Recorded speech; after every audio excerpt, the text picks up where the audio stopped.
Please take your seats. Please take your seats.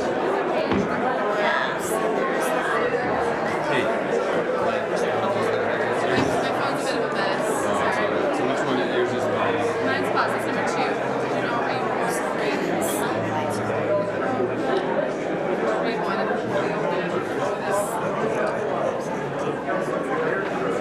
Alrighty, folks, please take your seats so we can begin the Bristol Town School District meeting.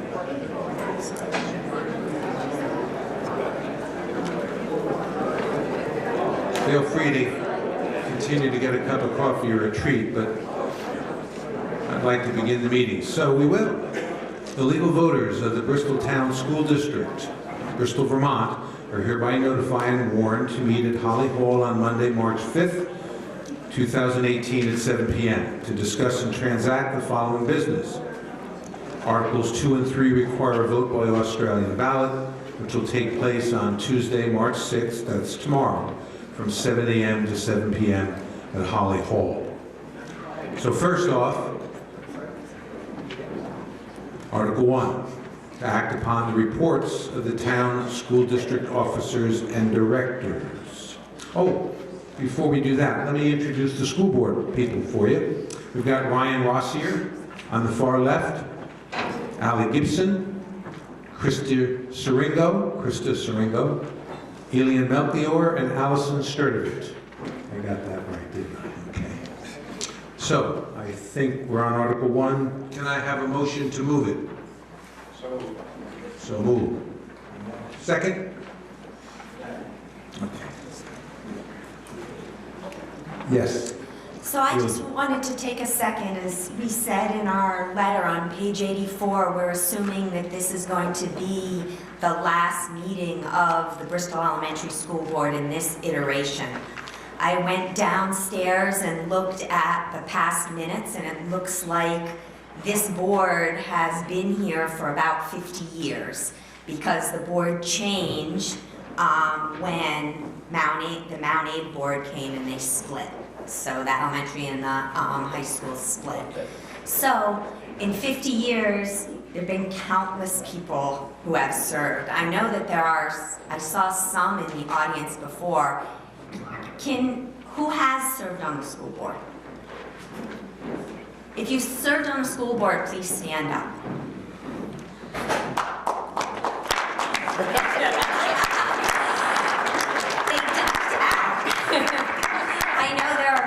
There are more of you here. There have been a lot of people and a lot of hours. It's changed tremendously. It's really fun if you go down and look at the old school board.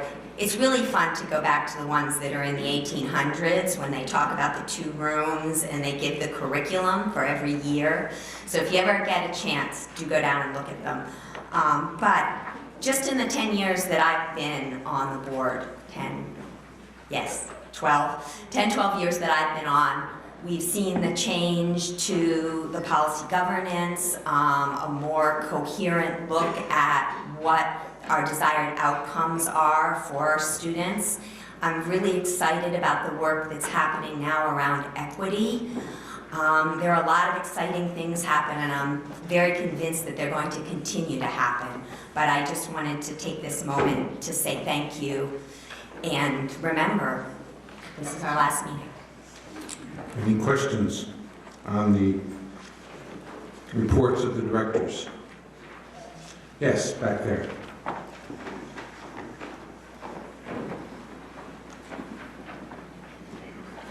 Steve Leopold again. How will we find out things going on at the elementary school level now that there is no board for the meeting? And will this somehow be encompassed with the high school or what? I think Krista's going to speak a little bit to this under Article 3. Do you want to answer the question now? Sure. Sure, so since this is the last time that we'll all be together as part of the Bristol Elementary School Board, we did think it was a good time to acknowledge that we're in a point of transition and that moving forward we'll have 5 Bristol residents to the new Unified District School Board. Several of us are here tonight, a couple of us are at this table. And so things will look different. This board has already started meeting. It's been about a year now that we've been regularly meeting. We started out sort of figuring out our organizational structure, having lots of different trainings on policy governance work and on board work. And the big work that we've done so far is on the budget. But moving forward, another one of our main things that we want to focus on is that way to stay engaged with our local towns and communities, especially as we hear about all of the changes to the way that our schools will be funded, to changes to the way we fund special education, and all of the other things that go along with the constantly evolving landscape of education. We're really focused on ensuring that the connection we have with our local communities is still in place and really vital. We don't know exactly what that's going to look like yet, and this year is a good example of where the budget that you're going to vote on tomorrow, which is substantially larger because it includes the budgets of all of our 5 towns plus TownMtgB. The information meeting for that budget was last Tuesday. So moving forward, instead of hearing about the budget for our community at this meeting, you'll be hearing about it usually in the week preceding town meeting. But we hope that folks will be able to be engaged throughout the year and not just around budget season. So we'll be calling on folks to really lend their voice to the conversations we have about how we move forward and ensure that we're giving kids a great education even in this new framework. Thank you. Any other questions? Yes, over there, William. I'd like to respond a little bit to what Ian said about Ken Weston.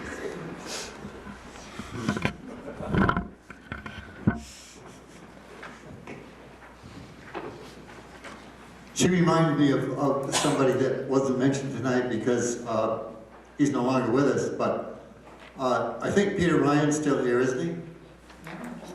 Peter served the town faithfully for years and years, but he comes from a long family of people that served his town because his father, Ed Ryan, was the chairman of the school board when they built Mountain Street School, which was, I think, maybe 1959, something like that, maybe? About that time? Before that. So you can see where Peter comes from. He comes from a long line of service to the community.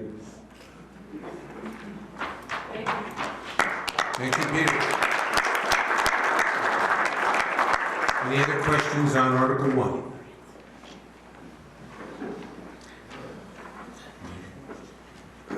Okay, sorry. Thank you, Fred. I am so excited by the comments you just made. One of our fervent hopes in the legislature creating Act 46 school districts is that local communities would find new and more important ways to engage with their schools and their communities in terms of mentorships or other ways of being involved in the school. And I'm just really excited to hear you say that. Thank you very much. Okay. Any other comments or questions? Seeing none, let's go ahead and vote on Article 1, which is to act upon the reports of the town school district officers and directors. Those in favor of those reports, please say aye. Aye. Those opposed, nay. We got Article 1. Article 2 is to elect town school district officers and directors as follows. Each of it for a term that will expire on the date the district ceases to exist, pursuant to the merger study report and articles of agreement approved by the Vermont State Board of Education on September 20th, 2016 by Australian Ballot on Tuesday, March 6th, 2018. In other words, the articles were approved back on September 20th of 16, but we're voting by Australian Ballot tomorrow for the 3 school directors for the elementary school, 3 school directors for the high school, and 1 school district moderator, but only until the district ceases to exist. So who wants to move Article 2? Thank you. Claire? Who wants to second it? Thank you.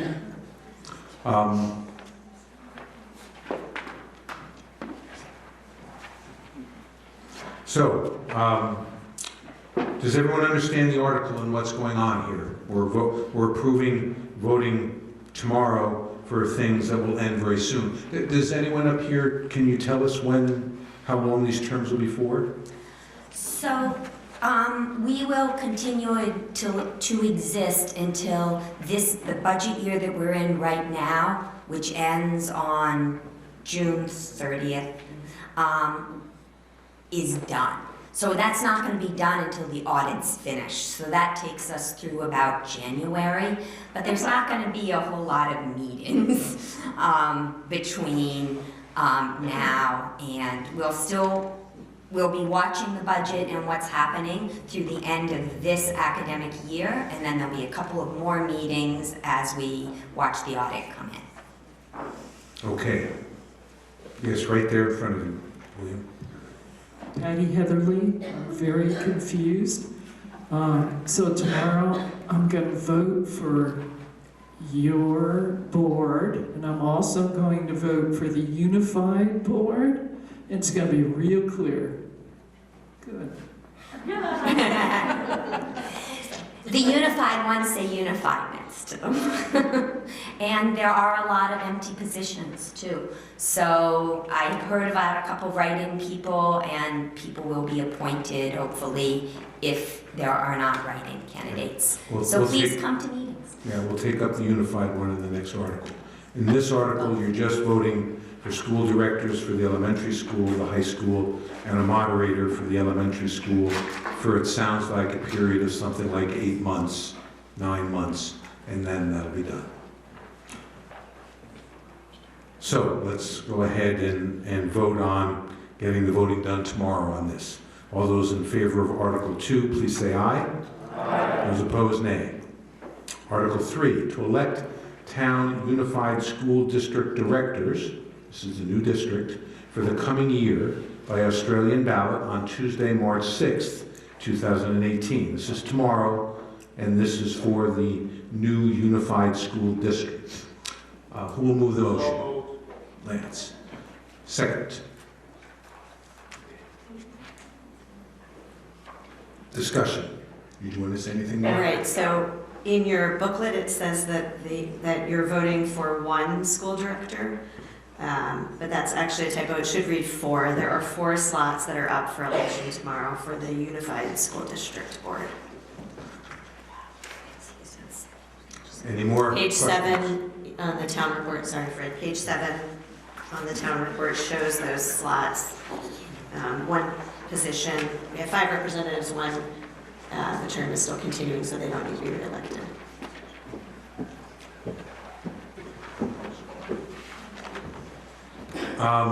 Okay, we have a question back there. Kevin Hansen, this is more of a commentary as opposed to a question.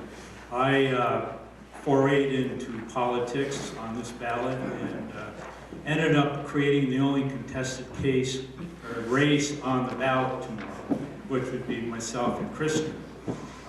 My solution, after understanding that there's 2 other people that chose not to run for seats this year, is to vote for Kristen if you choose to as a 3-year term, and write me in if you choose to vote for me as the 2-year term, which is right underneath it. So any cooperation with that would be greatly appreciated. Okay, he's permitted to say that. Any other comments on Article 3? Yes, we have one there. Pardon? It's probably appropriate since it was printed wrong. Yes, it is, Bob. Would you like to do that? I'll move that. Okay, a second to change. It's supposed to say 4 school directors. It only says 1. No? But they're different years. Oh, man. 1 for 3 years, 1 for 2 years, and 2 for 1 year. Well, why don't we do that? So moved. 1 for 3 years. What is it? 1 for 2 years Yeah. and 2 for 1 year. This is per page 7. Is that okay with you, Bob? Dennis? Not long, I'm not one of them. Shall I add that to your amendment? So, we want to amend Article 3 so that it's accurate. It says now one school director for a 3-year term. We want to add, in addition to that, one school director for a 2-year term and 2 school directors for a 1-year term. And we had a second to that, didn't we? Did we? Yes. Okay, any discussion? Okay, so we're going to vote on electing the Town Unified School District Directors for the coming year by Australian ballot on Tuesday, March 6th. One school director for the Mount Abe Unified School District for 3 years, one school director for 2 years, 2 school directors for 1 year. Those in favor say aye. Aye. Those opposed, nay. We've passed Article 3 as amended. Now we go back to the original article. Is there any more discussion? Seeing none. Oops, there we go. Liz Sarah from Bristol, and I'm also running for the 1 year write-in on the ballot for the new consolidated board. Could you speak up a little bit? What's your name again? Liz Sayre. S-A-Y-R-E. I'm currently serving on the board right now, and I've learned a lot, and I look forward to continuing to learn more about how our community and our schools can be successful. Thank you. Thank you, Liz. Anyone else? Seeing no hands, Article 3 is to elect Town Unified School District Directors for the coming year by Australian ballot on Tuesday, March 6, 2018. We will have a vote for one school director for the Mount Abe Unified School District for 3 years, one school director for the Mount Abraham Unified School District for 2 years, and 2 school directors for the Mount Abraham Unified School District for 1 year. Those in favor of Article 3, please say aye. Aye. Those opposed, nay? We've passed Article 3 as amended. Article 4, to establish salaries for the town school district officers and directors for a period from their taking office to the date the district ceases to exist pursuant to the merger study report and articles of agreement as approved by the Vermont State Board of Education on September 20th, 2016. What's your pleasure on 4? So moved. Second? Second. Carol? Okay. Discussion on 4. Yes, Ely. I move that the town of Bristol establish salaries of $0 for the period until the district ceases to exist. Do you have a second? Okay, so, any discussion on setting the salaries at nothing? Or 0 is better? Better language. Yes, right there. William? Good man.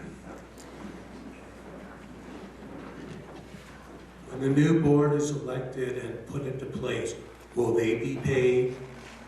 You mean the new board as in the new unified district board? Yes. I believe they will be. Yeah. Yes, they voted on salaries for the new board last week. Any discussion, any further discussion on the salaries for the board for the interim period that they'll be in power? One right there. My name's Tom Wallace. Will you be putting in time? Yes, we will, but it will be on, they get paid next March. It won't be our budget anymore. It's going to go on the new budget. you gave us a very, very generous raise last year. We just got that money a week or two ago. It's my policy to take my family out to dinner and then to give it back to the education community. My kids and I have had great fun. Was a lot more to give away this year, and we really thank you. A lot of it's going to go to the field trip fund at Bristol Elementary School, and so we really appreciate it from last year, but it's just so much simpler if it's $0 this year. Free is a good four-letter word. So you are compensated for your time? Yes. They won't be moving forward if you approve this article. Any other discussion? Oh, down here, William, up front.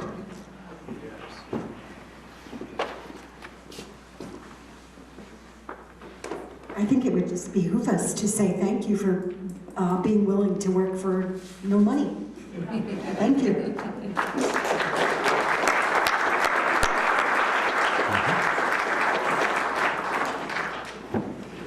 Anything else? Oops, there we go.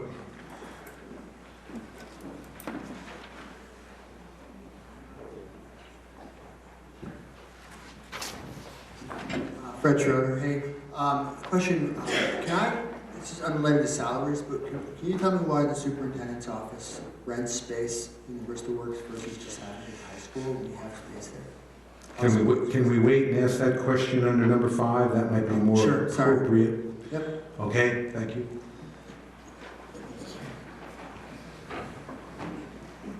Okay, are we ready to move the question on Article 4 and their pay? So, we're going to establish the salaries for the town school district officers and directors from the period of their taking office to the date the district ceases to exist for no pay pursuant to the merger study report and articles of agreement as approved by the Vermont State Board of Education on September 20th, 2016. All those in favor of Article 4, please say aye. Those opposed, nay. Article 4 has been passed, and you set the salary for the town school district officers.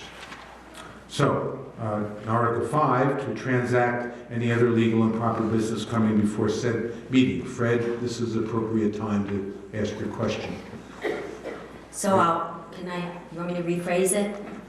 I think she heard, sure, go ahead. So Fred asked why the superintendent's office is renting space from Bristol Works instead of using space in the high school. I don't think that there's enough space in the high school to house all the offices and the meeting rooms and things that are in the superintendent's office. It was considered as part of at one point we were considering making it part of the renovation bond, but it would have cost more money, and in the end it is not part of the renovation bond to change part of the high school to add the superintendent's office at this time, right? Okay, good. You got to follow, Fred? Get the mic to him, please.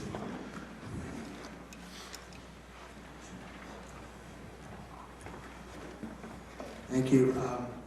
So the student population has dropped quite a bit in the last 20 years. In the tune of like 400 students out of Mount Abe High School. Am I close? Is it that much, or? Now, this is the Bristol Elementary School Board, so that's a question really for My bad. for the new. That's okay, but I'm thinking that's a better question for them. Okay. Okay, cool.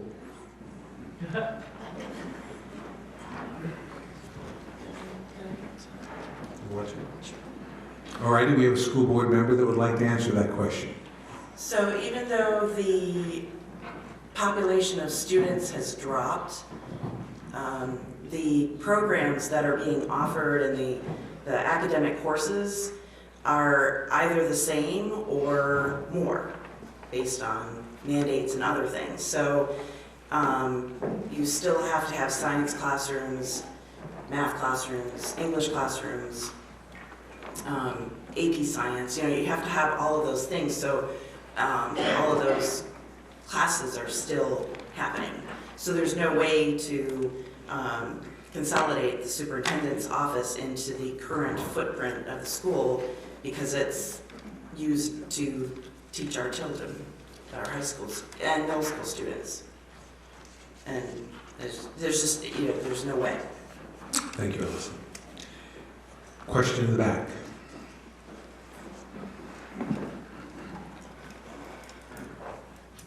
Chris Burley, just follow up on that Fred's question. We've seen shrinking numbers.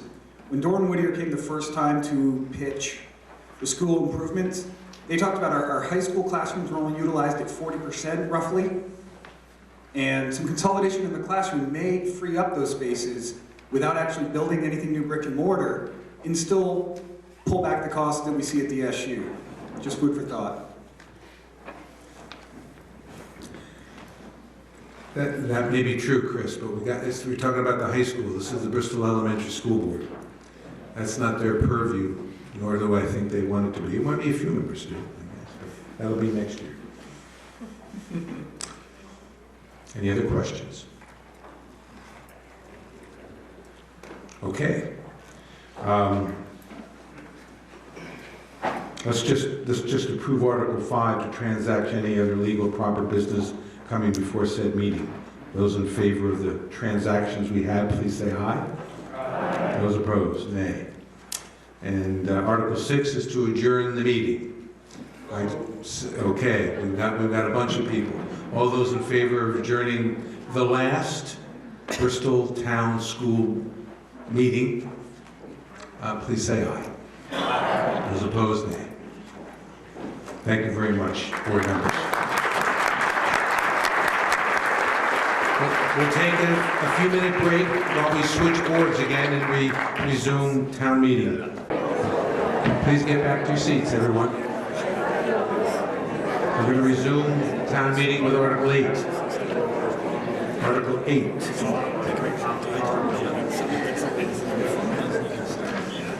Article 8. Will the voters appropriate the following sums to be placed in various town reserve fund accounts as noted? Reserve Fund, Capital Fire Equipment Reserve, $25,000. Capital Highway Equipment Reserve, $100,000. Capital Building Reserve, $30,000. Capital Road Fund Construction, $40,000. Capital Road Fund Paving, $100,000. Conservation Reserve Fund, $10,000. Technology Fund, $5,000. For a total of $310,000. So on Article 8, can I have a motion to move it? Second? On this article, you're going to be voting to approve the various dollar amounts next to the appropriate category to be put into reserves. Discussion. Anybody on the select board want to put this in perspective? No? I guess it's self-explanatory. I have a question. Here we go. Okay, Bob. I'm the new mic bearer. Thank you. Thank you very much, William. Thank you, Rachel.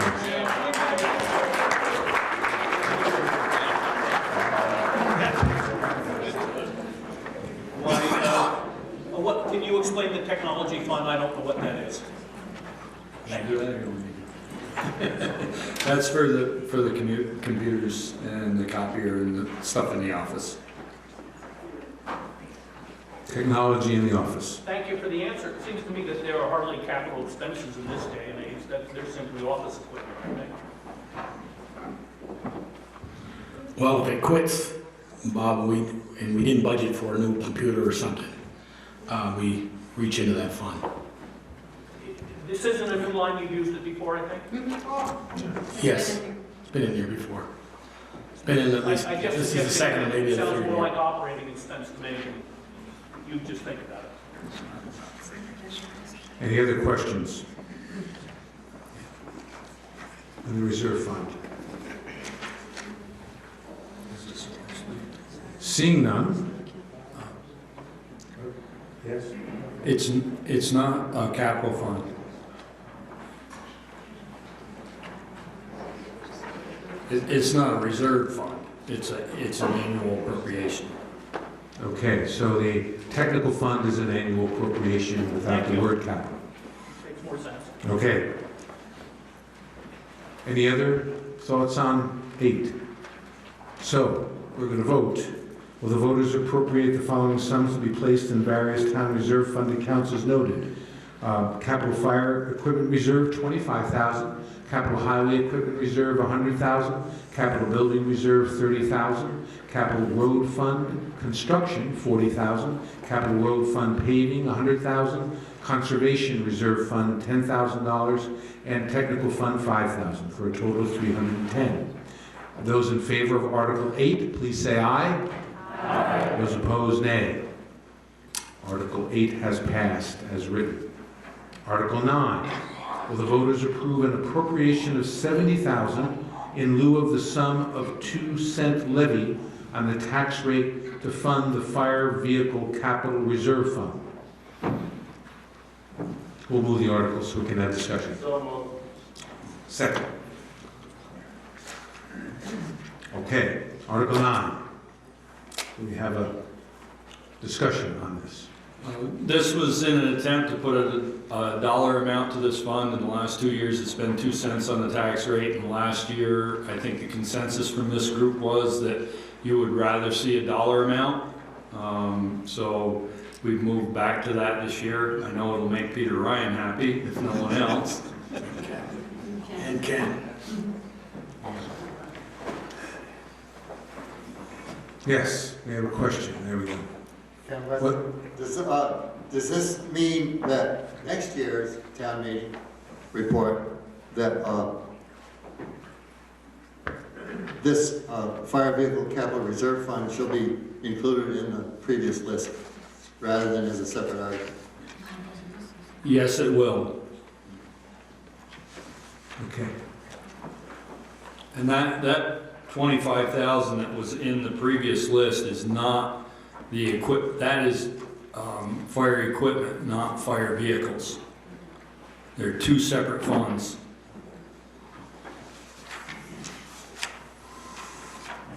Yes, right here. Just a quick question. So how does the $70,000 compare to what would have been raised by the 2-cent levy?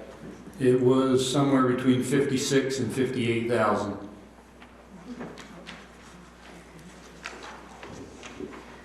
In this current year, sorry about that, Go ahead. in this current year, that 2-cent levy raised $58,303, and going to a $70,000 allocation represents an increase of 20%. I'm just a little confused, actually. Please repeat your name. Betsy Blair. There you go. And the money that is unspent stays as in that fund, and then each year you put more in, so it ideally each number would get larger over time? That's correct. The idea is we are currently, in the past, we have bonded for our fire trucks. And the intent is to have the money ahead of time so that when it comes time to replace a piece of fire apparatus, the money is available and we don't have to bond for it. Okay. Any other questions on this article? Over here.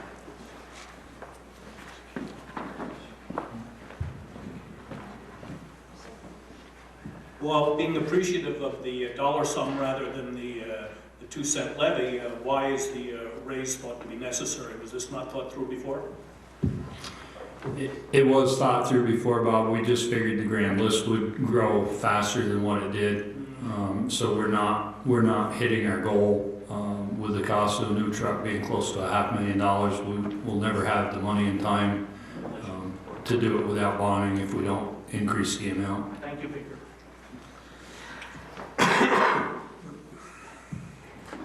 Yeah, Chuck Richardson again. What's the schedule for replacement? How close are we to needing What's the schedule for replacement? I believe our goal is, it's a 97 Spartan engine, and our goal is to have it replaced by 2022, so it'll be 25 years old when we replace that truck. The schedule right now is 38, is just to list the town equipment.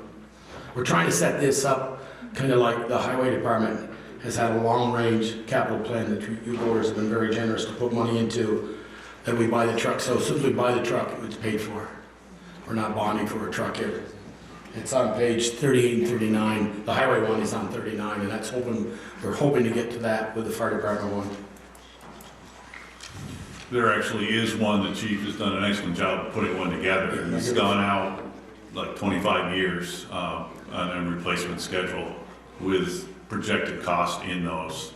So we also know that $70,000 will have to be more next year, which will work out fine because this is the last year paying on the bond on the 2007 engine that we purchased. Any other questions on Article 9? Okay. Just to follow up, we think that that capital fund for the fire department equipment ought to be included in the report so we can read it also. Yes. Thank you. That one is a little more difficult because an example, the chief just came to us a couple months ago. The 35-foot extension ladder didn't pass the safety test, so that had to be replaced. Sometimes those things just can't be scheduled. But I know he can do that to the best of his ability, but as you know, these things come up. Any other discussion, questions? Seeing no hands, will the voters approve an appropriation of $70,000 in lieu of the sum of 2-cent levy on the tax rate to fund the Fire Vehicle Capital Reserve Fund? Those in favor of Article 9 as read, please say aye.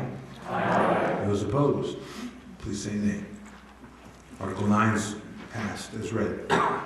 Article 10, will the voters approve an appropriation of $137,872 for the Lawrence Memorial Library for its annual operating budget, said sum to be raised by taxes? Who will move that article?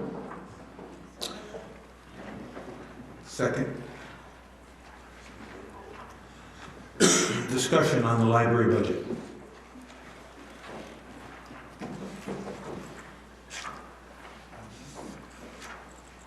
Seeing no hands, will the voters approve an appropriation of $137,872 for the Lawrence Memorial Library for its annual operating budget, said sum to be raised by taxes? Those in favor of Article 10, please say aye. Aye. Those opposed, nay. You passed Article 10.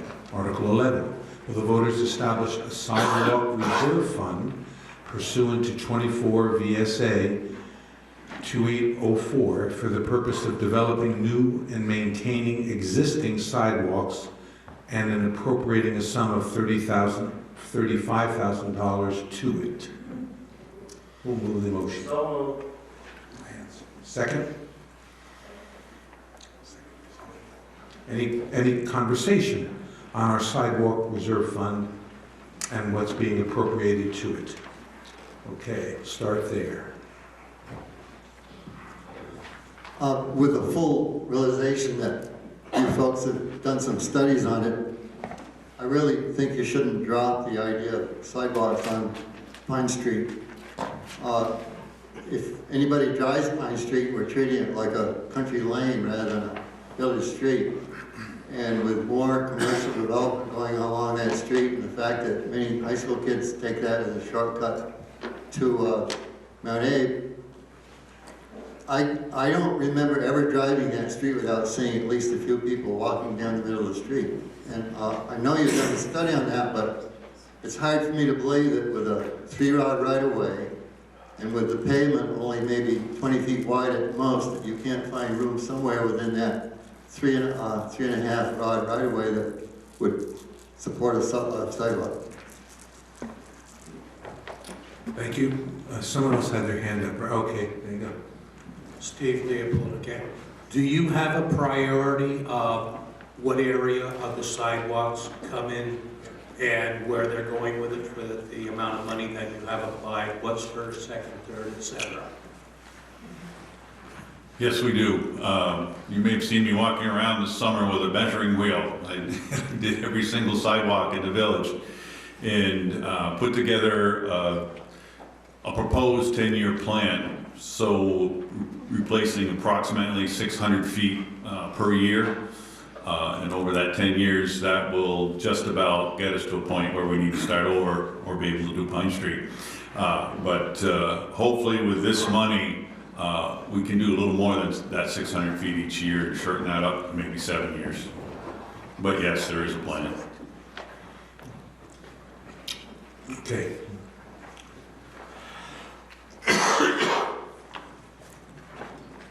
Well, just for clarification, I think this is a new capital reserve fund, and when you've asked us to approve this to institute this, you've also reduced the highway fund budget and zeroed out the sidewalk appropriation in that. Do I understand that correctly? Yes, we took $15,000 out of the sidewalk, out of the highway budget. That was originally for sidewalks, and put in this fund so that we're not tied to having this money spent by July 1st. Thank you. I think it's probably a good idea. Any other questions? Oh, okay, Bob. What is the sidewalk plan for this year? I believe that, is this year's? Maple Street west to Church, Maple Street Pleasant South, and Mountain and Spring. Mountain from Spring Street to the elementary school driveway. Thank you. To add to that, this spring, the contractor that was working on the West Street project will be coming back and replacing the section of sidewalk from Maple Street to Airport Drive using this year's highway department funding, plus some of the capital funds in the road department that were planned, and as well as part of the project, the overall project. So we'll see that section replaced also in the spring. Yeah. Ian has a question. Okay. Is it possible to get the sidewalk plan for this year on the website so everyone can see it? Sure. Thank you. Do you have any plans to continue on East Street where you already had 2 years ago, was it, put new concrete in? There's several older people on East Street and the pavement is very uneven and it collects water during the wintertime and not draining well. I'm just wondering if there is a plan to continue on with that. On the schedule we currently have, it's 2021. So 3 years out. Any other questions on the sidewalk issue?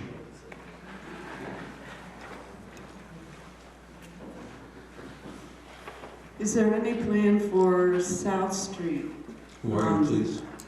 In the near future? I'm concerned that it's a pedestrian hazard, actually, because cars go very fast down South Street, and there's a curve there. So I really worry about my safety when I'm walking down that way. Can you tell us who you are? Oh, I'm sorry. Basha Miles. Are you asking about new sidewalk or replacement of existing sidewalk?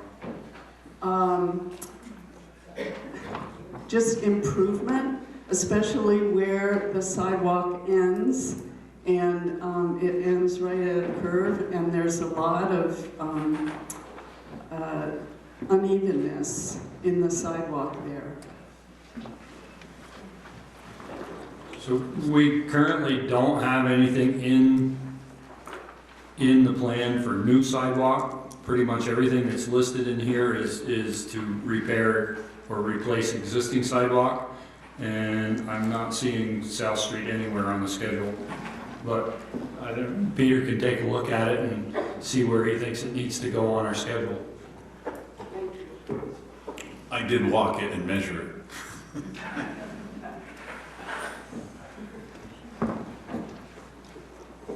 Hi, Dustin Corrigan.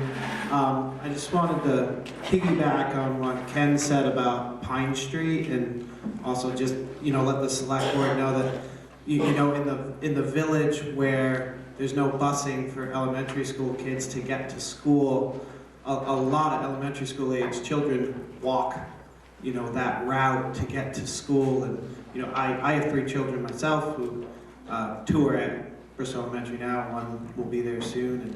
And, it's not really a very safe route to school at the moment, the way it is. So we find other ways to get our kids to school, but I would love to see a safer route to school for those kids that live around the fringe of the village, Pine Street, Liberty Street, which both don't have sidewalks. So if there is a new sidewalk plan, I would really like to see Pine Street be a priority there.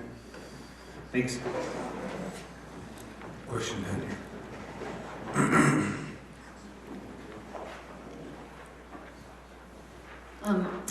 Maybe, Tell us some more.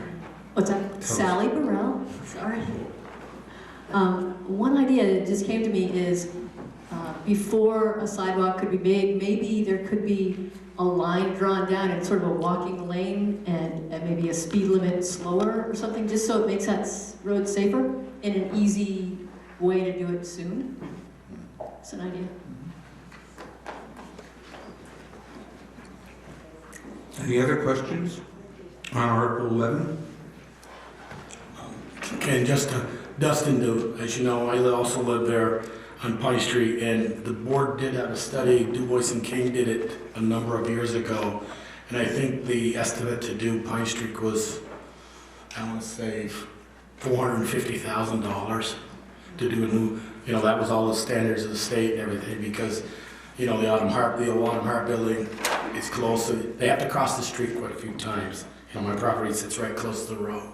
Hopefully a goal for the board would be is at least extend the sidewalk on Liberty and Munsell, and Maple is already to Pine Street, and maybe one on Taylor. So if you're walking, you only have to work 1 block, and then you go up Maple and go all the way up West Pleasant to the school. So a little longer route, and you're right, my daughters walk that every day to school, and it's narrow. And I mean, as you know, Saturday afternoon and Sunday, Pine Street's dead. It's the commuter traffic that cuts through there at 5 o'clock at night and 7:30 in the morning. You wouldn't believe it, the amount of traffic on Pine Street. Any other questions or comments? Seeing no hands, will the voters establish a sidewalk reserve fund pursuant to 24 VSA section 2804 for the purpose of developing new and maintaining existing sidewalks and appropriating a sum of $35,000 to it? Those in favor of Article 11 as written, please say aye. Aye. Those opposed, nay. We've passed Article 11. Article 12, will the voters appropriate $22,000 for the Bristol Cemetery Association for the purpose of maintaining Greenwood Cemetery, mowing and trimming, in a well-kept manner, accordance with 24 VSA Section 2691. What's your pleasure on that? Second? Who did that?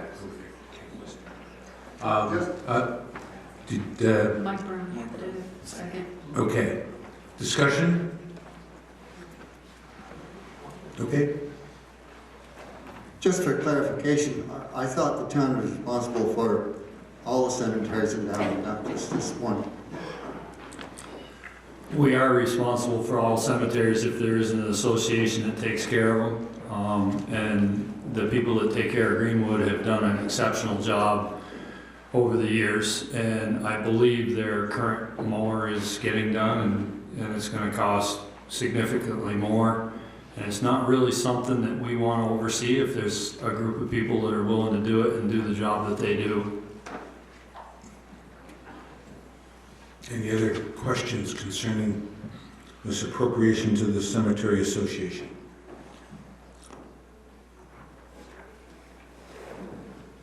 Seeing none, will the voters appropriate $22,000 for the Bristol Cemetery Association, Inc. for the purpose of maintaining Greenwood Cemetery, mowing and trimming, in a well-kept manner in accordance with 24 VSA 2691. Those in favor of Article 12, please say aye. Aye. Those opposed, nay. You've approved Article 12 as written. Article 13, shall the town appropriate $2,100 to Charter House Coalition to provide emergency winter shelter to families and individuals and to provide meals every day of the week to nutritionally challenged people in accordance with 24 VSA 2691. Oh, so moved. Second? Any discussion on Article 13?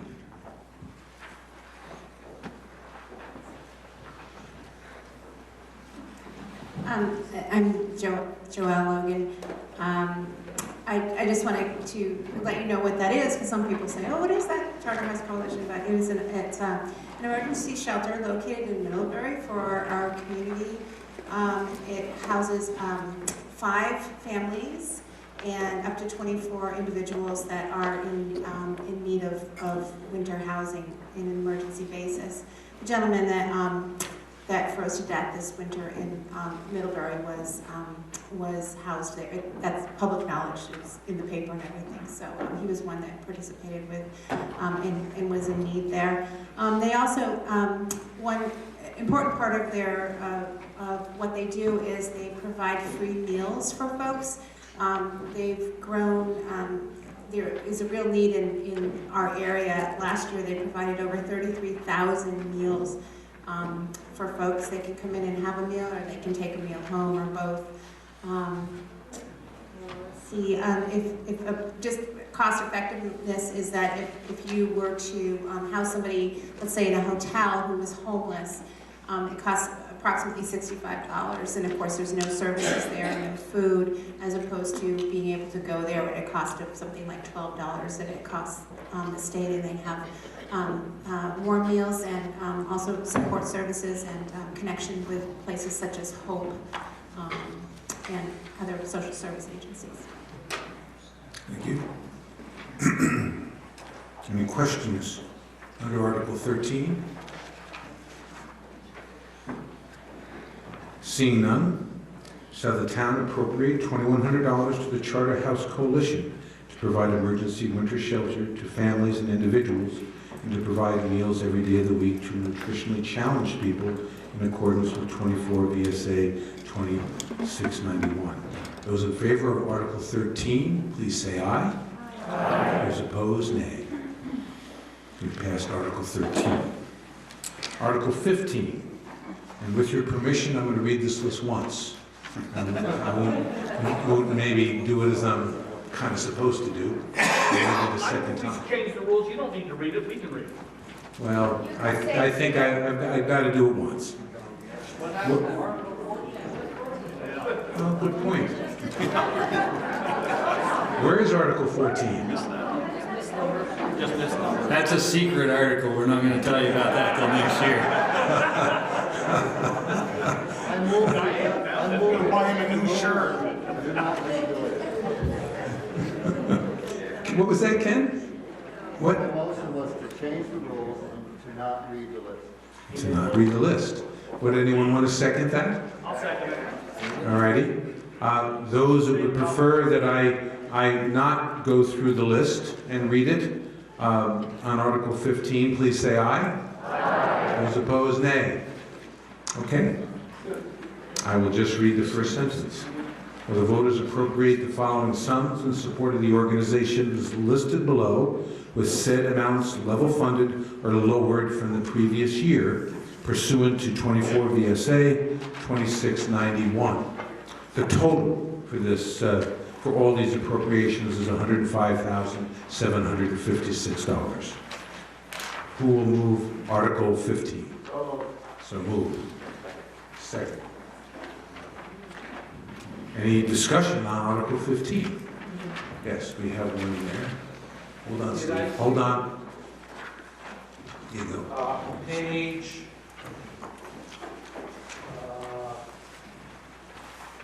4. Is there another allotment for the Bristol Recreation Club, or is that different than what we've already voted on? Top of the page. The Bristol Recreation Club has asked $15,000, and according to the first sentence, that amount is level funded or lower from the preceding year. Steve, if that's your question. Yeah, Steve, what we voted on earlier was the Recreation Department, which is part of the town. This is the Recreation Club, which is a private organization. The Recreation Club has the grounds as you're going west out of town on the right, where the skate park and the tennis courts and the softball fields and the like are. That's their purview. And the hockey rink. Got a question down here. Just for information, I think I see on page 79, last year's a similar article was for $73,000. This one is for $105,000. $105,000. So you're asking why, if it's level funded or less, why it was 73 last year and it's 105 this year? Without looking, I can't say, but I'm guessing that there were some articles that had, like the one we just passed prior to this, that had to be warned separately and then they were added in, but if, give us just a second. Bob, yeah, I've seen it bigger. If you look on page 81, Articles 15 was the rec club, stood by itself last year. Addison County Transit stood by itself at 11.3. Bristol Rescue stood by itself 13. Those are all been lumped into the list now. Thank you, very good explanation. Any other questions on Article 15? Okay, seeing none, will the voters appropriate the following sums in support of the organizations listed below, with set amounts level funded or lowered from the prior year pursuant to 24 VSA 2691, totaling $105,756. Those in favor, please say aye. Aye. Those opposed, nay. We passed Article 15 as written. Article 16. Will the voters support the following non-binding resolution? In 2016, the Vermont Department of Public Service wrote the Vermont Comprehensive Energy Plan. It states Vermont will meet 25% of its energy needs using renewable sources by 2025, 40% by 2035, and 90% by 2050. On January 1st of 2018, the UN Secretary General Antonio Guterres said, "I am not issuing an appeal, I am issuing an alert, a red alert for our world. Climate change is moving faster than we are. Inequalities are growing. I urge leaders everywhere to make this New Year's resolution. Narrow the gaps, bridge divides. Build trust by bringing people together around common goals. Unity is the path. Our future depends on it." Thank you. World scientists warning to humanity, second notice, in the academic.oup.com Bioscience of November 13th to 17 states, especially troubling is the current trajectory of potentially catastrophic climate change due to rising greenhouse gases from burning fossil fuels. Lay citizens must insist that their governments take immediate action as a moral imperative to current and future generations of human and other life. All fossil fuels used in Vermont are imported, resulting in a financial drain on the Vermont economy. Local renewable energy and efficient measures increase Vermont job opportunities and boost our state's economy.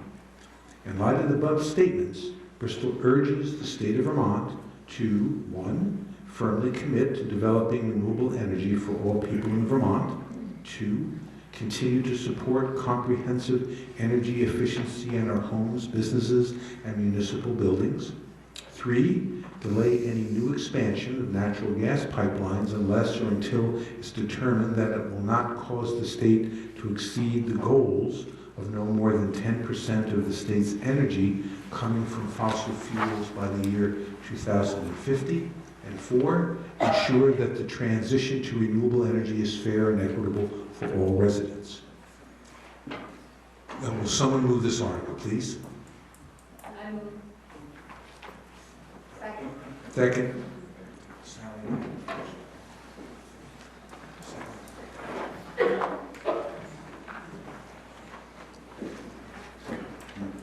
Any discussion on Article 16? Yes. Here, he's coming, Dave.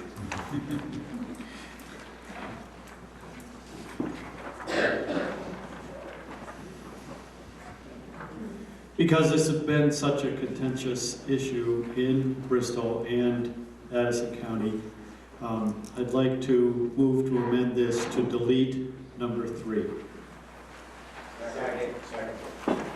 Who seconded it? Okay.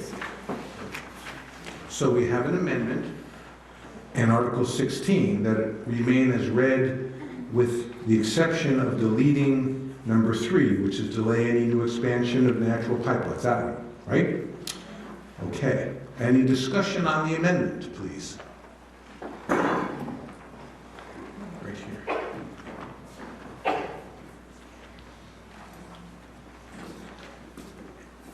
My name is Patty Heatherly, and I am going to read something that's been printed in our town plan, page 22. It's the energy introduction written by the Planning Commission, adopted by us, the voters of Bristol, on November 5th, 2012. Careful planning will be necessary to meet the energy needs of Bristol's residents and businesses at a time of rapid technological, environmental, and economic change. This will require a spirit of innovation and close coordination with the Bristol Energy Committee and with statewide agencies such as Efficiency Vermont. I am very concerned that on November 5th, 2012, our town adopted this Bristol Town Plan. Then, in December 2012, I hope I have this date right, but you'll let me know if I've got it wrong. Our select board gave permission to the then town manager, Bill Bryant, to follow through on a memorandum of understanding with Vermont Gas Systems. I believe Bill Bryant had to first reach the then State of Vermont Public Service Board. Do I have that right? I'm not positive. Okay. Did the select board make that decision after reading and discussing the energy section of our town plan? I believe Peeker and Joel were on the select board then. Do I have that right? Okay. They perhaps could answer that question. I think it is now the time to plan carefully.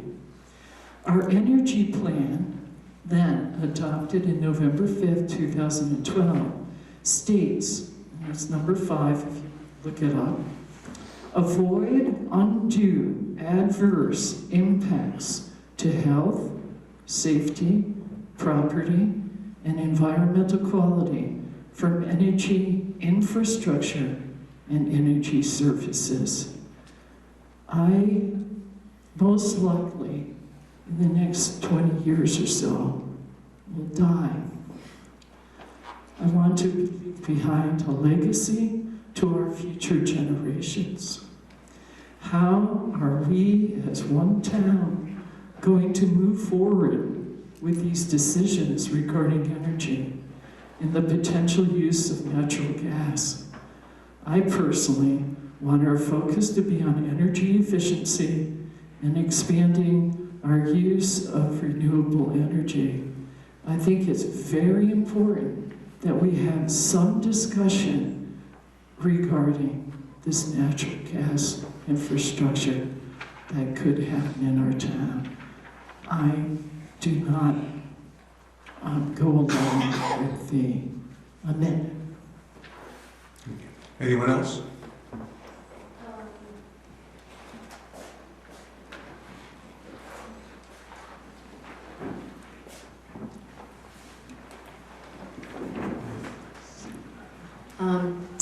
The pipeline would be of probably a 50-year commitment. That's how long they last. And so I feel it's important to put it in this resolution because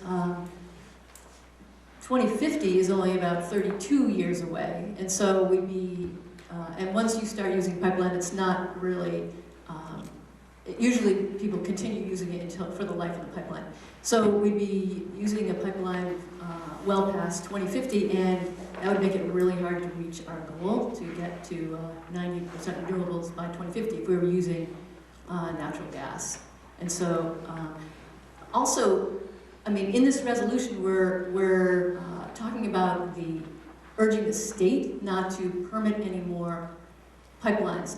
The one that is just, that Bristol is looking at is one that is already part of the Addison natural gas pipeline that was, they already have a CPG, Certificate of Public Good. So it's one that, it isn't necessarily going to affect that. That's already been permitted. It's not, they haven't, the select board hasn't signed an agreement yet with Vermont Gas, so it's not, it's not definitely coming until they sign that. But the actual permit for the pipeline. So I'm saying that what's in this resolution is not going to be affecting the pipeline that's proposed here, basically what I'm saying. And I feel it's important to have in here because I do feel it's important to urge the state not to permit any more natural gas pipelines because it just is not going to help us get to the goal. Thank you. Any other conversation in the back there? Just one point of clarity. Actually, they're not fully permitted to do this. So by passing this, it actually could impede potential state permitting for this. So saying that it won't impact what's going to possibly happen with Vermont Gas here is not accurate. Okay. Name, please. Yeah. Chris Perley. Thank you.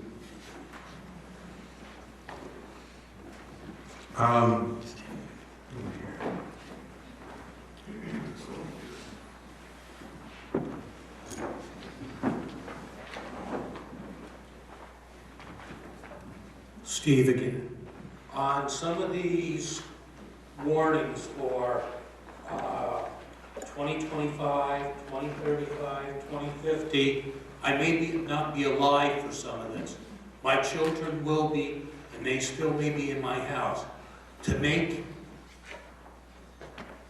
get solar energy or some other alternative to oil or gas, which I use both of, I'm not sure that we are capable of doing this. I had a quote from Vermont Sun, and they wanted to put up some solar panels, but they only had one spot that they could do it. They couldn't guarantee that it would be efficient, and the cost was prohibitive at that point. I'm not sure how other people in circumstances who are facing some of these issues can meet the cost of some of these non-oil or gas items. And I'd like to know how Bristol in per se, or maybe even the state, has plans to work for these to get something agreeable for all the residents of the state. Okay, remember we're discussing the amendment, which is to eliminate number 3. So try to focus the conversation on that at this juncture, and we will go back. We'll go back to the rest of the issue here. Yes, ma'am. Please tell us your name. Wendy Wilson. I think you bring up a really good point because you're concerned about your costs and what options you have going forward. I spent 3 years working for Energy Action Network, which was specifically engaged in trying to help the state make good on the 50 or 90% renewables by 2050 goal. And the basic overarching goal here is to try to electrify everything, from transportation to heat, because electricity can be generated in a renewable way. So options that are currently available right now include heat pump that you can get right away for your home. And it doesn't have to take a pipeline to bring it to you. And it's cleaner electric heat. I have one in my home and it works beautifully. It's not my sole source of heat, but it certainly reduces the amount of propane that I need to use to heat. But Sal and I were talking about this the other day, and I'll just liken it to investing in a pipeline at this stage is like investing in an intercom for your home. Thank you. Yes. John L. Chapin. I think there are other options out there, and we sometimes have the sense that we just sort of stay with the status quo. We have fossil fuels, they seem to work pretty well, but there are other options. And there are also NeighborWorks, which is located down in Rutland, has been expanding northward, and their ability for loans, and I got one from my home down at Hewitt Road for doing some renovations for energy efficiency. It's at 0% for 5 years, or if you elect to go for 15 years, it's at 2%.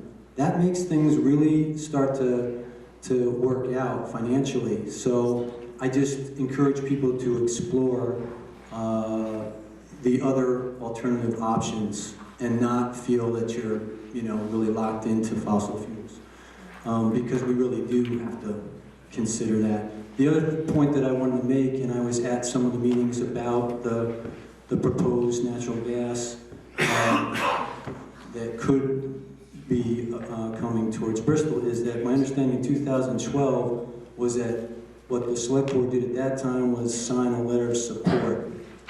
So a letter of support is an understanding from the select board that they are in agreement that Vermont Gas they're saying, sure, if you're interested in coming in here, we support that idea.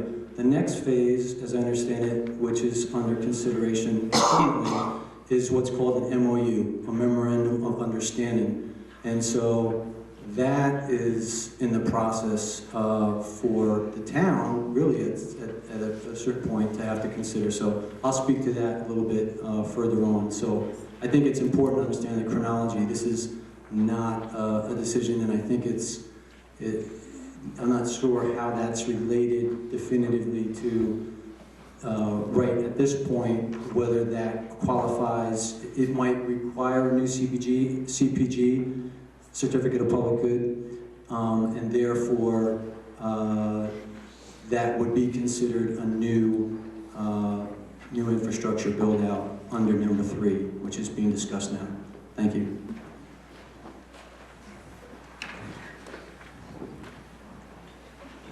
Here you go. Please give us your name. Richard Woods. I guess I have a couple of things. My understanding is that this is really directed to the state. It's kind of a philosophical argument in support of the state's goals. I don't see where number 3 is going to directly affect whether Bristol gets the extension of the pipeline or not. And I think in terms of all of us respecting each other, it's going to be up to each one of us to decide whether or not we want to hook up to that gas line. And we all have our own thoughts about that. To me, it's important to think about the next generations, my kids and grandkids, and also to remind everybody that the cost of these fuels is not just limited to what comes out of our pockets to pay to the utility. We are paying right now for the catastrophic climate change effect storms that are sweeping through and that are projected to become worse and worse even to the point of moving our indigenous trees and species north, reducing the number of ski days from something like 65 now to 40 per year, and things like that that are going to impact us very, very directly and be very costly. The technology is here now. We have heat pumps, and with wood and heat pumps, we can eliminate the need for the gas line in our house. But if you don't have any other alternative, I respect your right to choose to use the gas line. But I think we should, I really think we should defeat this amendment and pass as it is written. Okay. Yes. Yes. John Moyers, I would just echo that. Just to relate briefly my own experience when I renovated the Bristol Trading Post, which was a gut job basically, and it's a 12,000 square foot building as it stands now, and I was able to put a bunch of solar panels and some solar hot water on there. I don't know about what your heating bill is or your electric bill is, but for that whole building, for me, it's $100 a month. So it's a 12,000 square foot building, 4 big apartments and commercial space on the ground floor, and that was a business decision for me, and it helps me carry that forward over time because it lowers my carrying costs. Also happens to be the good thing for the environment. I understand not everybody has the same solar exposure, not everybody does a gut renovation, that sort of thing, but it is a pocketbook and a good business decision as well. When we force these issues, we do what's called technology forcing, which is creating a policy framework which forces the change we know is the right one to make. And solar is already approaching cheaper just on a straight economic evaluation, cheaper than fossil fuels. And that is just going to accelerate over time. This is a non-binding resolution, this whole resolution. This is a chance for us to identify our ideals beyond purely practical opportunity. We can say this is where we want to go, and as other people have pointed out, it doesn't. It's a non-binding resolution. It doesn't hold us to any policy decision of the state, not on this particular pipeline, but it does spotlight on our community values and our personal values and where we want to take our, what we want to do for the next generation. I think we ought to take this opportunity. So I would speak against this amendment. I hope we would pass this whole thing as it stands in the book. Thanks.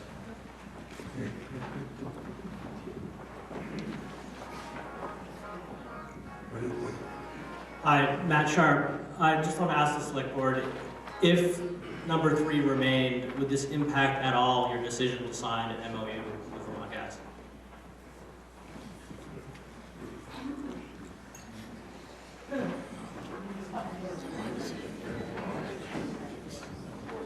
I'm guessing probably not, Matt. Once we get all the facts and know which way we're headed, I don't think that if this passed, it would, with that in there, would make a difference. Natural gas has been advertised as clean energy. And maybe you could argue that by saying that you're going to reduce your CO2 emissions by not burning oil or burning propane. But you are going to cause additional methane to be released into the atmosphere. Maybe not where you're burning it, but where they're extracting it from the ground. Now, methane, according to the EPA, a quote here, they calculate what's called a global warming potential. And CO2, by definition, they set at 1, and they can compare other things to CO2. And so methane is estimated to have a global warming potential of 28 to 36 times that of CO2. There's less of it in the atmosphere, like maybe 15% is what they estimate, but it has a much bigger effect per unit of trapping heat inside our atmosphere and causing global warming. It is not clean. To the back. Wayne Loudon. Many years ago,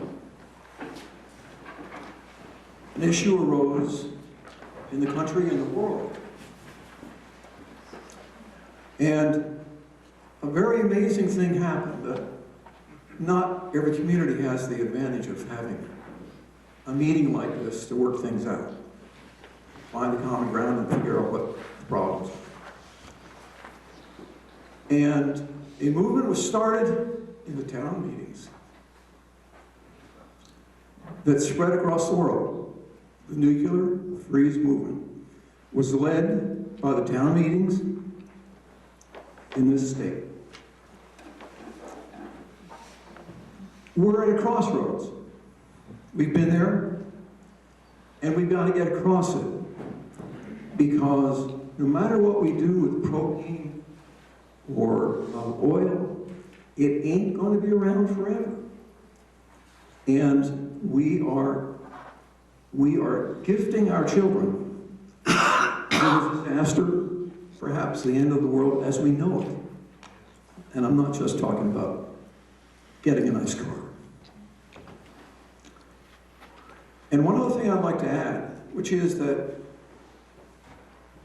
the secondary issue seems to be that the track record of this gas company is not so good. They're putting in pipeline that doesn't have sand under it. They are operating a company that puts pipeline down, ignoring safety standards. And they've been caught by this. The Vermont State, I forget what the name of the organization is, has listed violations of appropriate, safe behavior. Now, you know, it would be a shame if one of those pipelines set somebody's woods off fire. But if it's running under our streets, and this company has already established the fact that they do not operate safely and with we have a relationship with a company that has already established it's a dangerous operating company. And that tends to be, from what I understand, the business often fed by putting profits ahead of safety. And I imagine that with the record of this company and other companies, fires do occur, explosions do occur. And you want to put this pipeline down the streets we live off of. I think it's insane. Down here. Remember, we're discussing the amendment, which is to strike number 3. Yeah, I'd like to thank Dave for being here and mentioning this number 3 thing. I generally agree with you, and I happen to disagree on this particular one, but I'm glad you're here. Just wanted to say that. I do think number 3 should stay in. I think it's one of the most softly worded things I've ever read of a non-binding resolution that encourages or urges the state to do something. There's no fine or penalty or oversight or anything. I think it can stay in as an intentional thing, sort of as John Moyer said. The only information I can add to that question was one of the ways I put myself through college so many years ago was as a plumber's helper. And I worked for a fellow, master plumber, who specialized in jobs other folks didn't like to get into because you couldn't get a backhoe into it, and you had to do it by hand. So what that meant was my boss would sit around smoking cigarettes and drinking coffee all day while I demonstrated my expertise of the business end of the shovel and the pick and the crowbar, that sort of thing. And what I learned was when you stack things and you have water and sewage and heating material coming in close together, it doesn't, the more you add for infrastructure, the cost multiplies later on down the road. Because no matter what diagram you have and how it should look, it's a mess getting in there and the costs go up greatly. So I think it's part of the overall cost and our desire to get towards renewables. I like number 3. That's my experience. So if this goes through, I'm gonna revamp my shoveling skills because there's going to be money to be made in doing that. So, thank you. Jim Vianock from Mountain Street. Pass it right along there. Do I have the floor? No, right here. Hi, my name is Jennifer Viennock, and this region of Vermont is my home, and it's the home of my ancestors. My great-great-grandparents settled in Fayston. They came over from Scotland, and they married in Waitsfield, and it's great to be here in the ancestral homeland that I really deeply love and care about. I grew up in the military. My father was a Navy veteran serving in the Cold War against Russia. My mother was a housewife, giving her life in service to care for family and home. And as one who was raised in a military family, I'm grateful that I live in a country where diversity matters, where our fellow citizens have laid down their lives for the freedom to express our different beliefs to one another. Because when we can listen to each other, not necessarily agreeing with each other, we can grow better as a people and a better community because of this. So may the spirit of that great sacrifice of our military brothers and sisters help us to listen to one another tonight with respect. And I have a very important message. But as a child, I played with friends in the woods, climbed trees, stayed out all day playing in our neighborhoods and nearby woods. And this upbringing taught me to love the natural world and to take care of people who were in trouble. And as an adolescent and teenager, I was the one who would stick up for the little guy, especially when bullies were wreaking havoc on them. And as an adult, after a good deal of searching, I decided to get an education, and I became a speech-language pathologist. And so for almost 30 years, I worked to help people of all ages to overcome communication issues so that they could have a higher quality of life. So with this strong ethic of wanting to help people in our world, a profound event happened in my life about 8 years ago. I was visiting my mother in Maine, and she told me that she had saved something for me to see on HBO. It was a highly awarded documentary called Gasland the Movie.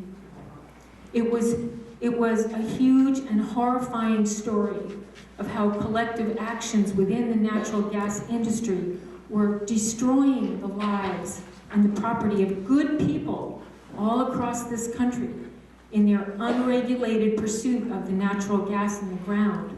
I want to show you a picture of the extent of the natural gas drilling that's happening all over America right now. I'll show the board, all that's in red there, and you can see how expansive it is all across our country. That's where the drilling is taking place. And if you can see the states that are in green, those are the states that outlawed fracking in the state. We're there, Vermont is there, along with New York State and also Maryland. So we're the 3 states in the Union that outlawed that. I also want to mention that when I was back in Maine, I was reading our local newspaper, and they had a story about the natural gas industry pipelines that were all through the area. They had just been put in.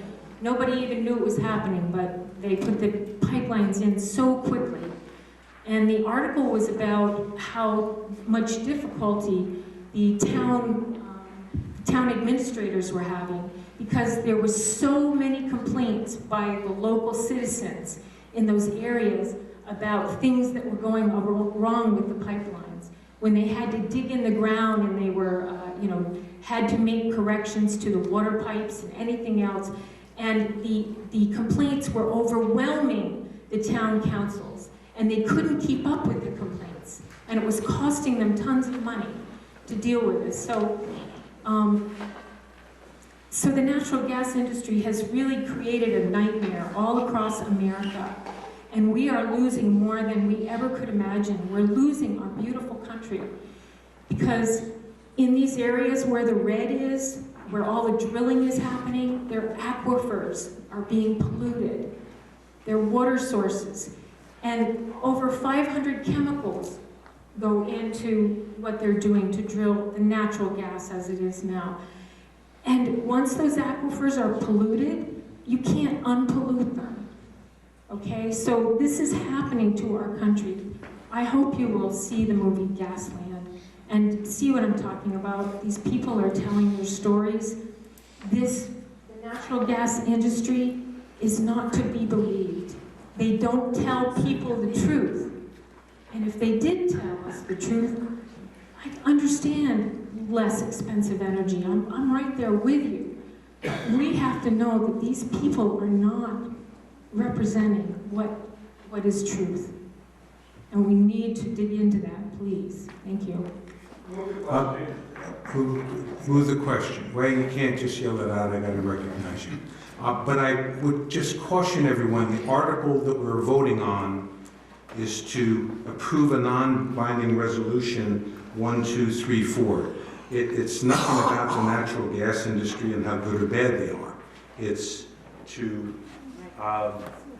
not let them do more unless there's certain things going on so we can meet our 2050 goals. So please keep the discussion pertinent to the article as warned. Yes. I've got the mic. Bruce Achavati, and I just want to say that I'm in favor of keeping the statement number 3 in that article. I think it's important. It's the crux of the whole article, and I'm really impressed with the number of people that came out tonight. I've been watching the February 12th and February 19th meetings on TV, and didn't get that large a turnout, but there's a big turnout tonight, and a lot of people have spoken out. And although this is a non-binding resolution going to the state, I'm hoping that the select board is listening to this and it makes an impact. Thank you very much. Right here.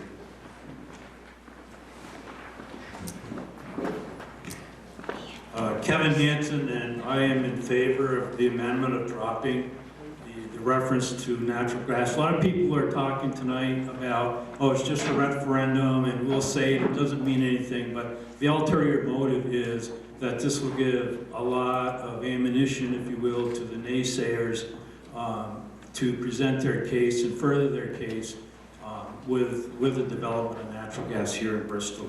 I'd like to have the select board know that as I've become more vocal and have been saying more about natural gas and challenging some of the statements that have come about, I have been hearing a lot of comments or questions about what's the problem with natural gas? Why are there people against it? It's like, I believe there's a lot of people in the town or the village or the district where this will be a benefit that just are thinking that it's going to come, and they don't realize that there's a conversation that's going on. So I agree with Mr. Sharp that we should be eliminating it from it. This article talks about the Vermont Comprehensive Energy Plan in the first paragraph, and it does quote some reductions that plan establishes and desires, but on the other hand, the plan also recognizes natural gas as a very important fuel source to give Vermonters an alternative. It allows for something that augments wood and other carbon fuels. It recognizes the Addison County expansion as being a strategic part of that development of natural gas in Vermont. It states that natural gas overall, and I'm assuming that means from the well to the device that's burning the gas, overall, it is the least polluting of all the carbon fuels.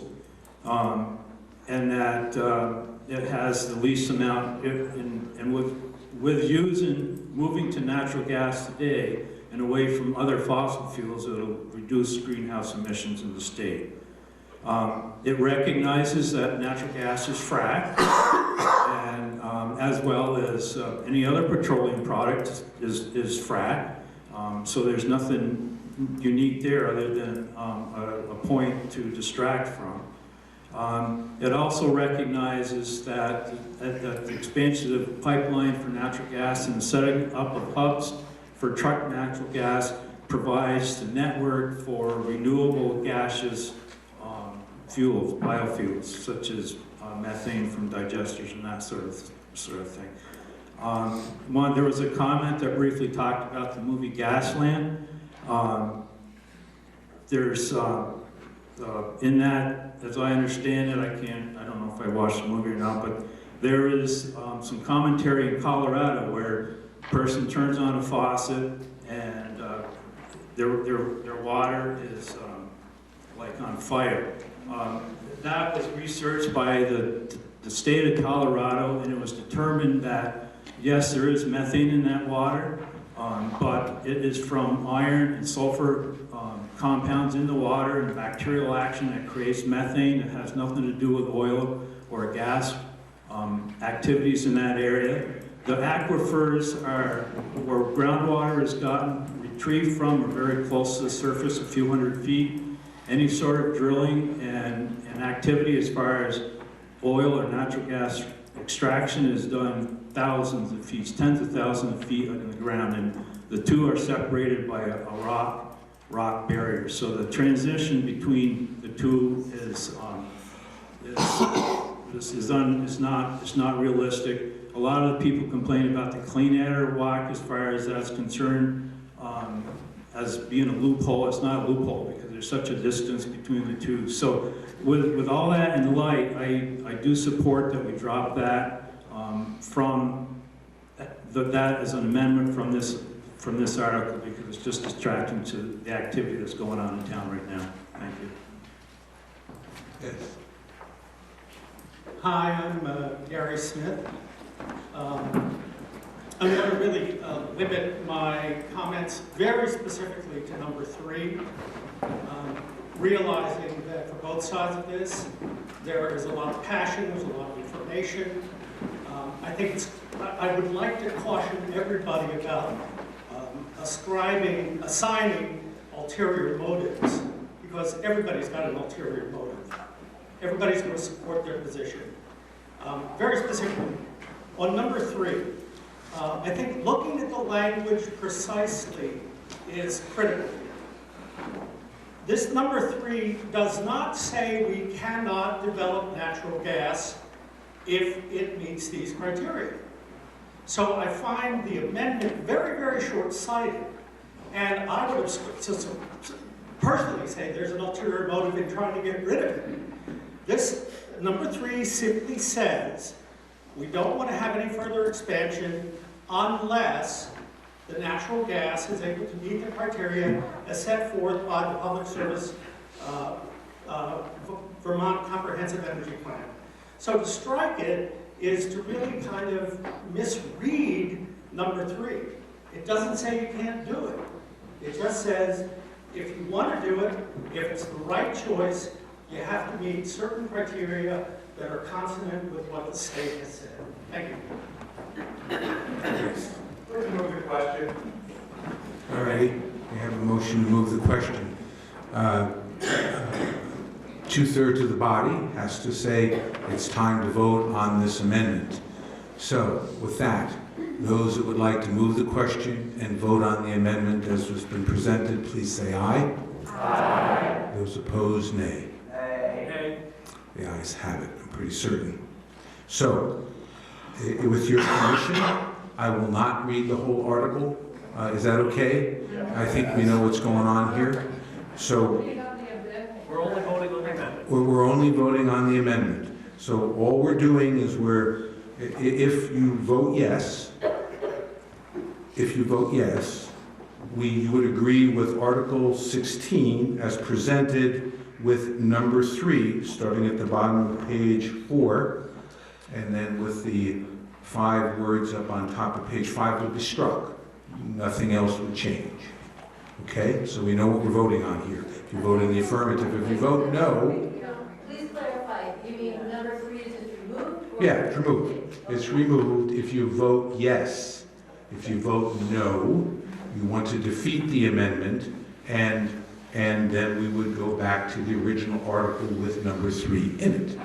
Okay? So we got it. Good. All those in favor of the amendment to strike section number 3 in Article 16, please say aye. Aye. Those opposed, nay. Nay. Nays have it. I think the nays have it. And you've defeated the amendment. Now we're back to the Article 16 as presented. Any more discussion on Article 16 as it is presented? I want to thank you all very much for a very civil discussion on what can be an emotional issue. I thought that was great. I really do. I was a little nervous, you know. But it worked out great. So, are you ready for the question? Okay. All those in favor of Article 16, as it is presented in writing here, please say aye. Aye. Those opposed, nay. Nay. Ayes, I think, have it. The ayes do have it, and you've approved Article 16. Article 17, to transact any other non-binding business that may legally become before this meeting. Yes. Wait for a mic.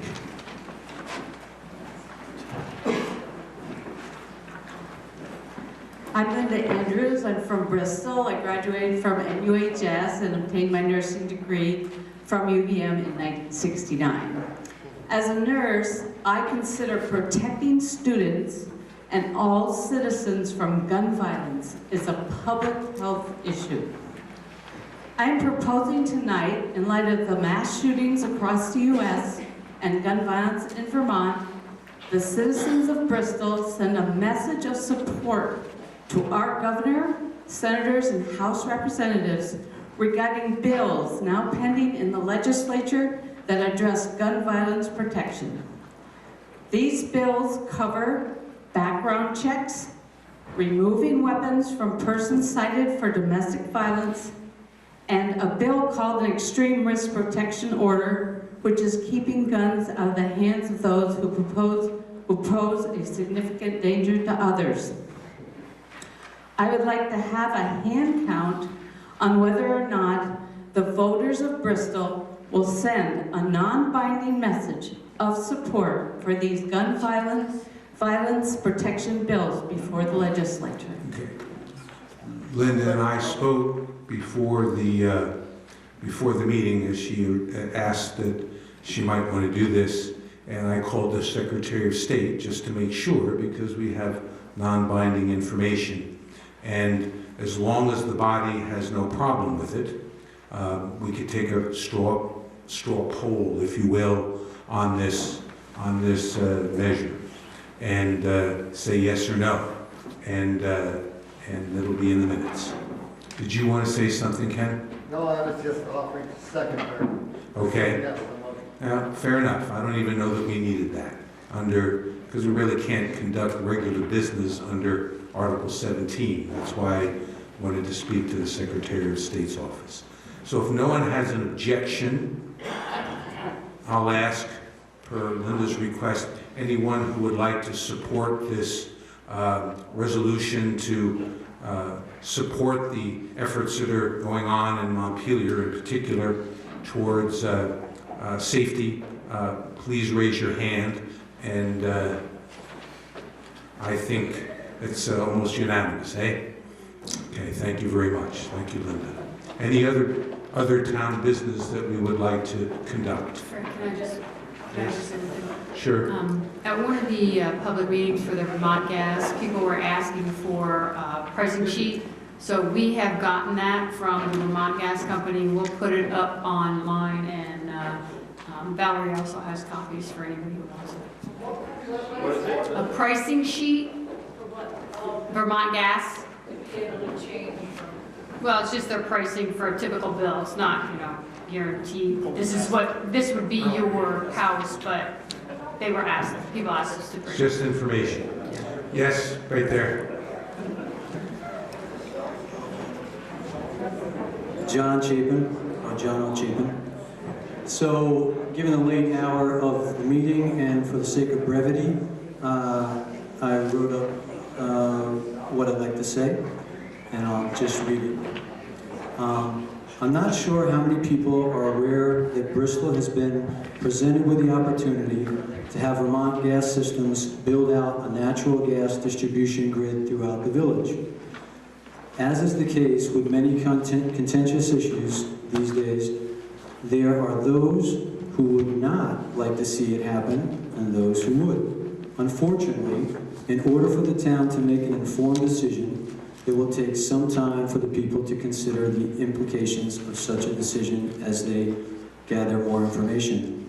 One aspect that makes understanding the full ramifications of using more natural gas and the pipeline infrastructure it comes with is that the expanded use of natural gas will increase the effects of climate change.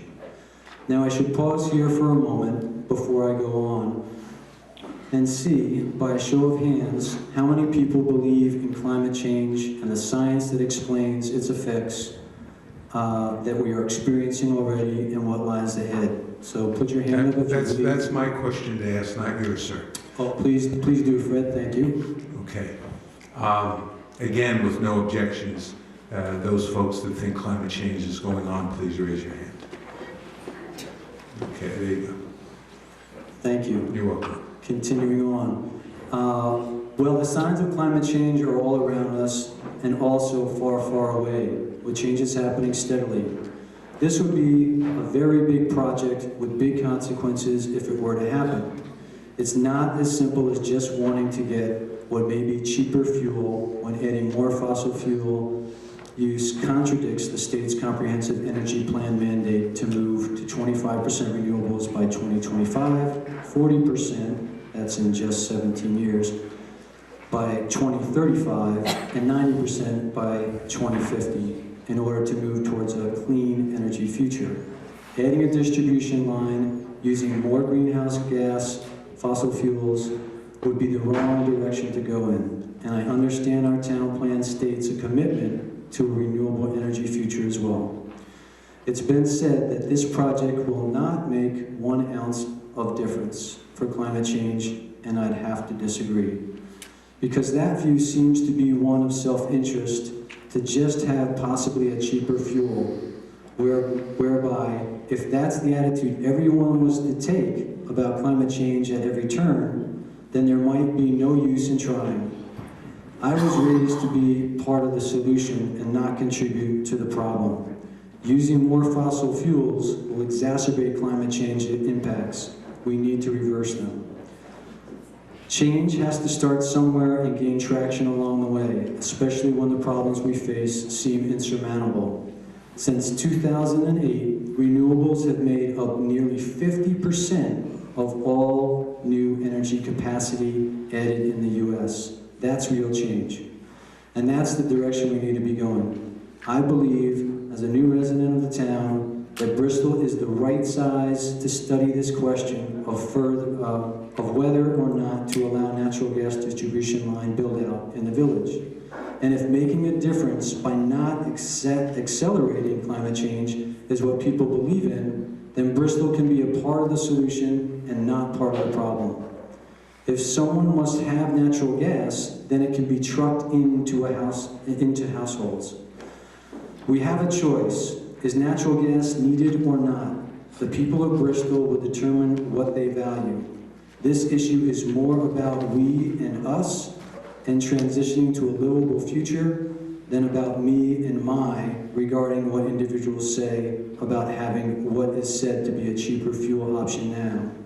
In a similar way that this year's Article 16 voted on tonight is non-binding, a non-binding resolution regarding whether or not the comprehensive energy plan before the state should be backed by Bristol, a town-wide vote on the question of whether to have natural gas distribution in the village will also give guidance to the select board.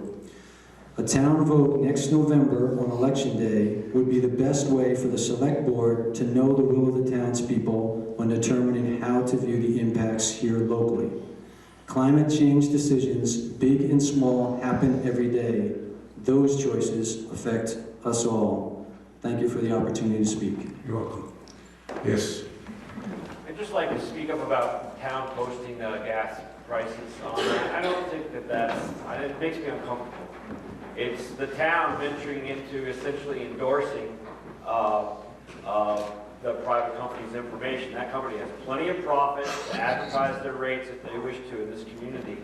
And to me, it seems like using public resources to promote the company's business position, whatever it might be, in this case, the prices of its gas, just doesn't seem like an appropriate use of public resources, nor does it seem like a neutral assertion of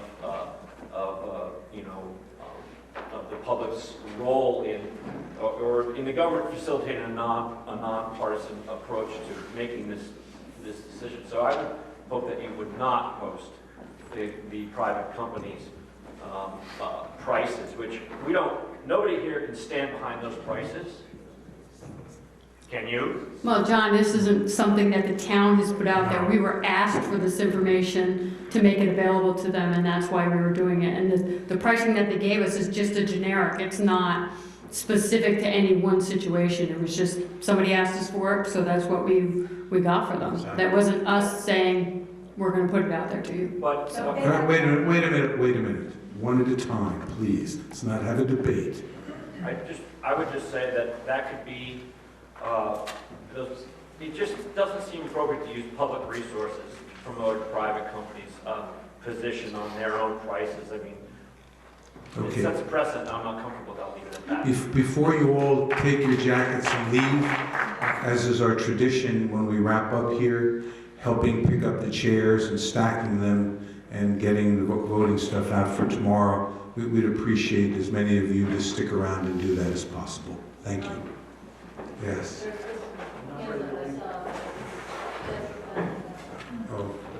I would like to agree with that last comment about the town not putting out the amount, particularly in light of my own experience with natural gas, which came in and it was cheaper than fuel oil. And so people started to switch over.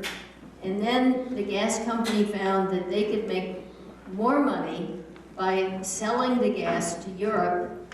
And then, but they had written in this little clause saying, now there's a variation in the demand. And so if the demand ever exceeds our supply, then we will have to buy some from another company, and you'll have to pay, higher rates from that company. But what we sell you is going to be cheap.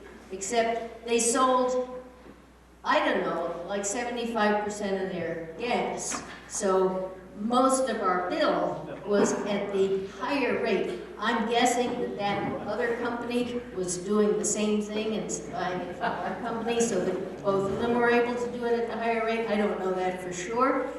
But since there is some indication that this company doesn't put the public interest ahead of the interest in profit, that they might look for ways to have higher profit.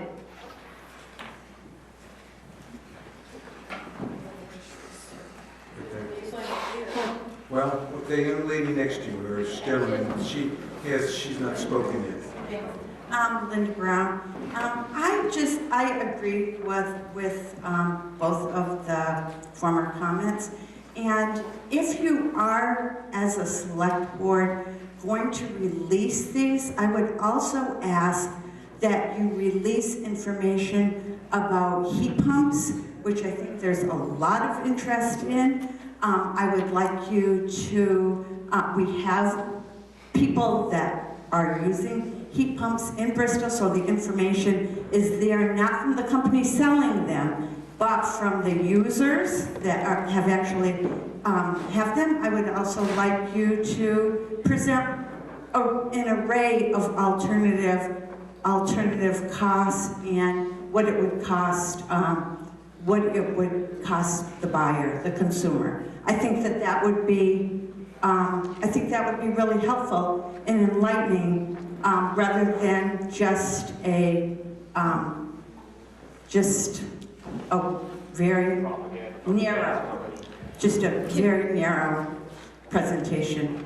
So let me just respond to this. Okay, so we won't put it up on the website, but we had public ask us for that information. So we got the information that was requested of us. So if anybody wants that information, I guess you can contact Val and she can give it to you. We're not supporting or denying Vermont Gas. People asked us for the information, we're just putting it out there. We're not supporting it, we're not saying, yes, this is one or no. So, you know, it's there, if somebody wants it, they can contact Val. And many of the people who asked for that information are still in this room. We did not voluntarily go out and get this information. I'm curious if you can get the information on Vermont Gas's website. They should be the one to put it on their website. You just go there. And as far as the heat pump, that's a very good thing. A much smoother avenue would be to go through Efficiency Vermont than depending on us to provide the information. They're very approachable and very accessible. And we asked people who came to the public meeting to talk to Vermont Gas directly, and they said they should be able to provide us with a pricing. And that's the only reason we got it. Okay, Because they don't want to go. Sally, go next.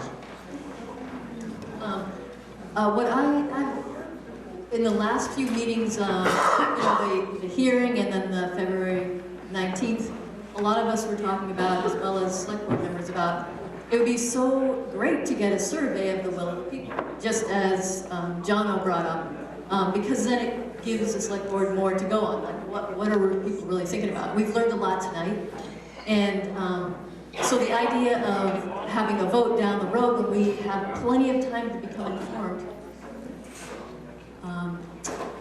you know, about prices like we're talking, and about climate change and how methane, and there's so many things, it's so complicated, that I think that the idea of having maybe a non-binding or a binding or whatever, or a vote that would help the select board really see the will of the community in November when we've had enough time would be a great idea. And I'd love to have Fred lead us in raising our hands to see who would agree to wait and then have a vote on it once we're more informed about this issue. Well, is there an interest in this topic for November? I think there was enough spoken on that there's a process for that to occur, and you can look into that process in terms of getting something on the warning for that. Okay, I guess what I meant to say was before the select board signs anything for Vermont Gas. I mean, does anyone here be interested in having us be able to have enough time to really talk this out and have a vote on it so that we can let the board know what our will is before it's signed? I would like to see a show of hands now, just so we have a sense of if we'd like people to. Those that would like to have the select board consider. Those that are here left. Yeah, but of those that are here who would like to approve of what Sally's talking about, please raise your hand. Okay. Anything else? If you do post the gas prices, I would like to ask you to post a Sierra Club article about fracking. Thank you. Anything else? Yes. Just very quickly, there's going to be a conflict with Survey Monkey on front porch. Not everybody yet. Got over 2,000 members. Do I have a motion to adjourn? Motion to adjourn. All those in favor? Thank you very much. Please, if you can stick around to help pick up the chairs, that would be very much appreciated.